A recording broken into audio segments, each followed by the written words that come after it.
दोस्तों consumer grade SSDs की अगर मैं बात करूं तो QLC एंड TLC बहुत ही कॉमन है both NVMe and SATA SSDs में। आज के इस वीडियो में हम इन दो टेक्नोलॉजीज को निचोड़ने वाले हैं, देखेंगे कि इन दोनों में आखिर डिफरेंसेस क्या है। हर तरह के एसएसडीज में दो मेजर कंपोनेंट्स होती हैं, controller and NAND flash chips, जिसमें millions and billions of memory cells मौजूद हैं। जो कंट्रोलर है वो एसएसडी की प्रोसेसर की तरह है, जो NAND फ्लैश को मैनेज करता है एंड ये इंश्योर करता है कि डेटा सारे के सारे मेमोरी ब्लॉक्स पे इवनली स्प्रेड हो। और जैसा कि मैंने आपको बताया, NAND चिप्स में millions and billions of memory cells मौजूद हैं, जिसमें फिजिकली जाके जो डेटा है वो स्टोर होती हैं।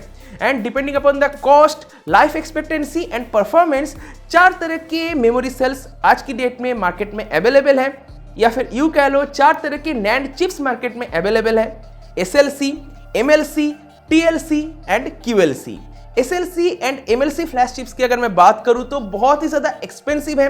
कंज्यूमर ग्रेड में आपको शायद ही ऐसा कोई SSD देखने को मिलेगा आज की डेट में जिसमें SLC या फिर MLC NAND फ्लैश का यूज़ किया गया हो। MLC आपको फिर भी देखने को मिल जाए, पर SLC ऑलमोस्ट आपको नहीं मिलेगा।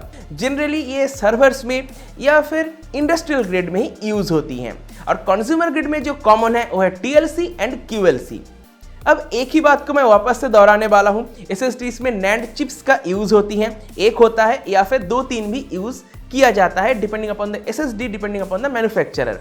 अब एक NAND चिप के अंदर millions and billions of memory cells मौजूद होते हैं। अब एक इंडिविजुअल सेल कितने बिट का डेटा स्टोर कर पाएगा, उस हिसाब से QLC, TLC, MLC का जो ये फंडा है ये डिफाइन होती हैं। अगर किसी मेमोरी सेल में 1 बिट का इंफॉर्मेशन स्टोर किया जा सकता है तो उसको बोला जाता है SLC या फिर सिंगल लेवल सेल। अगर किसी मेमोरी सेल में 2 बिट की इंफॉर्मेशन स्टोर किया जा सकता है तो उसको बोला जाता है MLC यानी कि मल्टी लेवल सेल। अगर किसी मेमोरी सेल में 3 बिट का इंफॉर्मेशन स्टोर किया जा सकता है तो उसको बोला जाता है TLC यानी कि ट्रिपल लेवल सेल। अगर किसी मेमोरी सेल में 4 बिट की इंफॉर्मेशन स्टोर किया जा सकता है तो उसको बोला जाता है QLC या फिर क्वाड लेवल सेल। एक इंडिविजुअल मेमोरी सेल में जितना ज़्यादा बिट की इंफॉर्मेशन स्टोर किया जाएगा उसका एंड्योरेंस एंड परफॉर्मेंस में डेफिनेटली असर पड़ेगा। एंड्योरेंस को हम मेजर करते हैं PE साइकिल्स या फिर प्रोग्राम इरेज साइकिल्स में।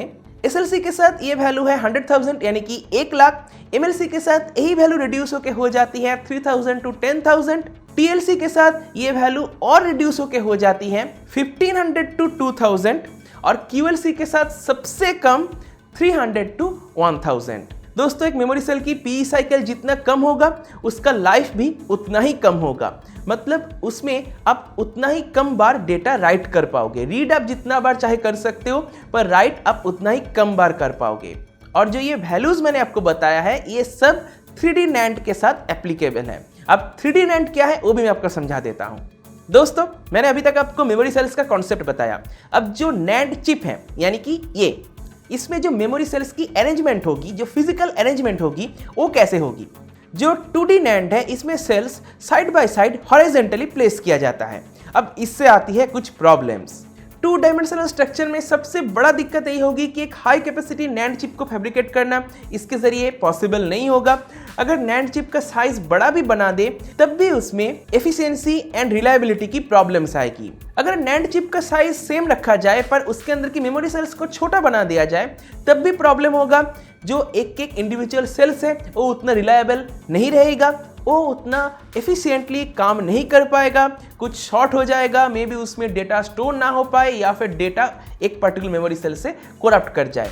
तो इसी का सॉल्यूशन निकाला गया 3D NAND के साथ। इसमें सेल्स को हॉरिजॉन्टली एंड वर्टिकली दोनों डायरेक्शन में प्लेस किया गया, जिससे अल्टीमेटली पावर कंजम्पशन कम हुई, एंड्योरेंस बढ़ गया, इंप्रूव हुई परफॉर्मेंस, अल्टीमेटली NAND चिप्स का कैपेसिटी भी बढ़ गया। आजकल दोस्तों ज़्यादातर ड्राइव्स में QLC फ्लैश का यूज़ किया जाता है, पर जो थोड़े से हायर एंड ड्राइव्स हैं उसमें QLC, TLC एंड MLC को इस तरीके से कंबाइन किया जाता है ताकि उसमें बेहतरीन रिलायबिलिटी मिले, अच्छा परफॉर्मेंस मिले और उसका कॉस्ट भी ठीक ठाक रहे।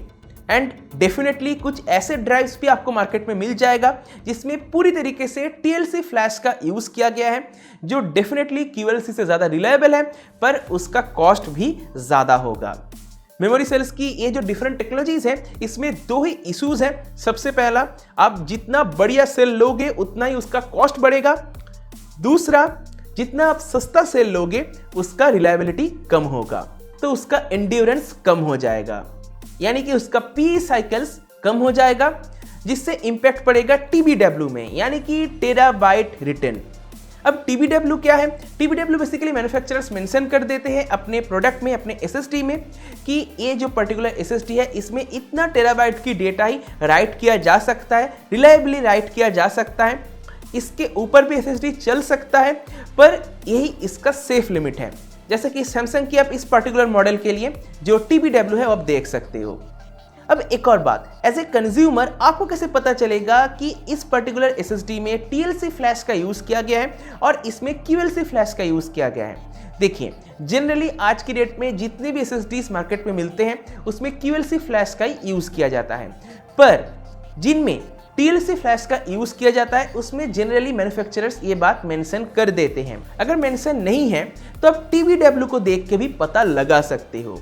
जैसे कि किंगस्टन की ये जो सीरीज़ है ये QLC फ्लैश पे बेस्ड है और इसका TBW आप देख सकते हो, और किंगस्टन की ही ये जो सीरीज़ है ये TLC फ्लैश पे बेस्ड है, तो इसका TBW आप देख सकते हो, इसका TBW ज़्यादा है।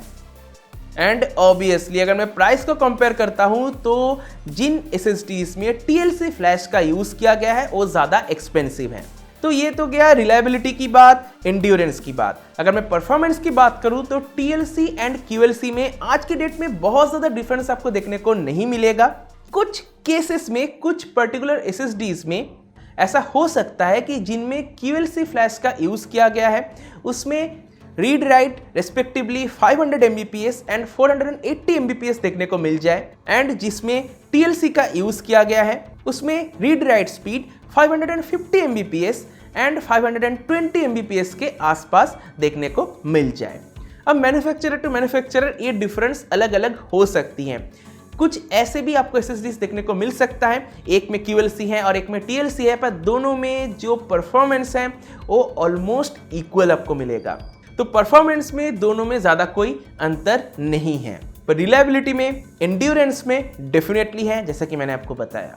एज ए कंज्यूमर अगर आप मुझसे पूछते हो कि कौन सा SSD टेक्नोलॉजी ज़्यादा बेहतर रहेगा, QLC या फिर TLC, तो मैं आपको यही कहूँगा कि अगर आप ज़्यादा पैसा पे कर सकते हो, यही सबसे ज़्यादा इंपॉर्टेंट है।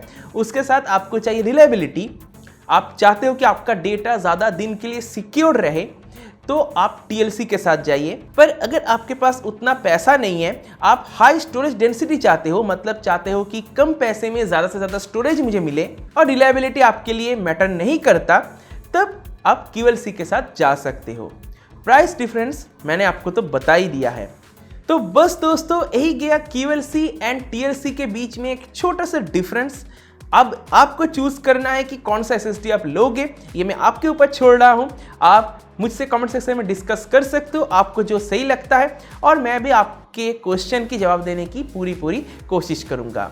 तो इसी के साथ आज की इस वीडियो को दोस्तों मैं यहीं पे समाप्त करता हूं। मुझे उम्मीद है आपको वीडियो को पसंद आया होगा। अगर आपको वीडियो पसंद है वीडियो को लाइक कीजिए, अपने दोस्तों के साथ शेयर कीजिए, और अगर अपने चैनल को सब्सक्राइब नहीं किया सब्सक्राइब कर लीजिए। सब्सक्राइब करने के साथ नोटिफिकेशन बेल है उसको जरूर से टैप कर दीजिएगा। इससे होगा तो जब मैं कोई नया वीडियो अपलोड करूंगा तो आपको नोटिफिकेशन मिल जाएगी। इसी के साथ आज की इस वीडियो को मैं यहीं पे समाप्त करता हूं। देने के लिए दोस्तों आपका बहुत बहुत धन्यवाद। Good bye.